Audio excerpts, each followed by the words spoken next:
ಇಂದು ಪಾಕಿಸ್ತಾನದಲ್ಲಿ ಸಾರ್ವತ್ರಿಕ ಚುನಾವಣೆ ಇಂದಿನಿಂದ ಆರಂಭವಾಗಿದೆ. ಎಲೆಕ್ಷನ್ ನಲ್ಲಿ ಒಟ್ಟು 5121 ಅಭ್ಯರ್ಥಿಗಳು ಸ್ಪರ್ಧಿಸಲಿದ್ದು ಬೆಳಗ್ಗೆ 8 ಗಂಟೆಯಿಂದ ಸಂಜೆ 5ರವರೆಗೂ ಕೂಡ ಮತದಾನ ನಡೆಯಲಿದೆ. 336 ಸ್ಥಾನ ಒಳಗೊಂಡಿರುವ ಪಾಕಿಸ್ತಾನ ಸಂಸತ್ನಲ್ಲಿ 336ರಲ್ಲಿ 265 ಸ್ಥಾನಗಳಿಗೆ ಚುನಾವಣೆ ನಡೆಯಲಿದೆ.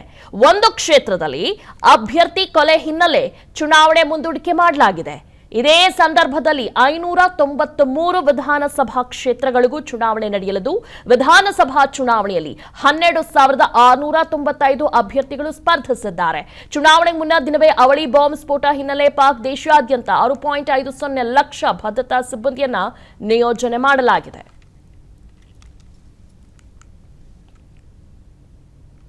ಇಂದು ಪಾಕಿಸ್ತಾನದಲ್ಲಿ ಸಾರ್ವತ್ರಿಕ ಚುನಾವಣೆ ಇಂದಿನಿಂದ ಆರಂಭವಾಗಿದೆ. ಎಲೆಕ್ಷನ್ ನಲ್ಲಿ ಒಟ್ಟು 5121 ಅಭ್ಯರ್ಥಿಗಳು ಸ್ಪರ್ಧಿಸಲಿದ್ದು ಬೆಳಗ್ಗೆ 8 ಗಂಟೆಯಿಂದ ಸಂಜೆ 5ರವರೆಗೂ ಕೂಡ ಮತದಾನ ನಡೆಯಲಿದೆ. 336 ಸ್ಥಾನ ಒಳಗೊಂಡಿರುವ ಪಾಕಿಸ್ತಾನ ಸಂಸತ್ನಲ್ಲಿ 336ರಲ್ಲಿ 265 ಸ್ಥಾನಗಳಿಗೆ ಚುನಾವಣೆ ನಡೆಯಲಿದೆ.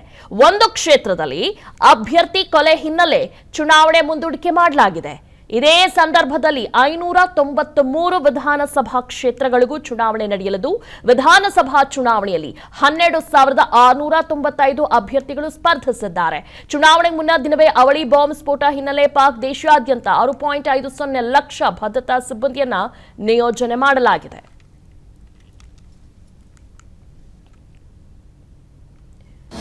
ಅನುಕ್ಷಣದ ಸುದ್ದಿಗಳಿಗಾಗಿ ವಿಸ್ತಾರ ನ್ಯೂಸ್ ಯೂಟ್ಯೂಬ್ ಚಾನೆಲ್ ಸಬ್ಸ್ಕ್ರೈಬ್ ಮಾಡಿ. ಹೊಸ ಸುದ್ದಿಗಳ ನೋಟಿಫಿಕೇಶನ್ಗಾಗಿ ಬೆಲ್ ಐಕಾನ್ ಕ್ಲಿಕ್ ಮಾಡಿ. ಲೇಟೆಸ್ಟ್ ಅಪ್ಡೇಟ್ಸ್ಗಾಗಿ www.vistaranews.com ವೆಬ್ಸೈಟ್ಗೆ ವಿಸಿಟ್ ಮಾಡಿ. ಅಂಗೈಯಲ್ಲೇ ಜಗತ್ತಿನ ಸುದ್ದಿ ತಿಳಿಯಲು ವಿಸ್ತಾರ ನ್ಯೂಸ್ ಕನ್ನಡ ಆಪ್ ಡೌನ್ಲೋಡ್ ಮಾಡಿ.